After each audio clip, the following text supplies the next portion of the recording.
I always think about how I got to this point in my life and how I came to be a person who wanted to help women find their financial power.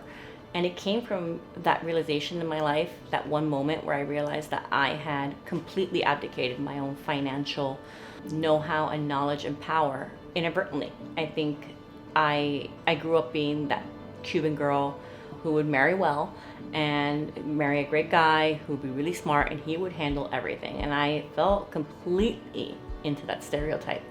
I found myself in 2008 living in Greenwich, Connecticut with a husband who worked on Wall Street, two beautiful girls, private school, junior league, country club. It was that idyllic picture that everybody has, the white picket fence. And then the market crashed and my husband had to really think about what were his next steps in his career. And he needed to figure out what he wanted to do and whether that was still being in management. And while he came to that decision, there was a lot of uncertainty in our lives. And I realized being in my house one day in tears because I didn't even understand what our mortgage payment was. I didn't know how much a month it would take, and there was no way that I could support my husband because I had been out of work for so many years raising kids, and I didn't know what it would take to help him out. It's like, do I go get a job, and who would employ me, and who would do this and who would do that? We moved back to Miami and he went back to his original career as a financial advisor, and it worked out for him and it's been really great. But it was an aha moment for me. It was that moment that made me realize I have to get with it.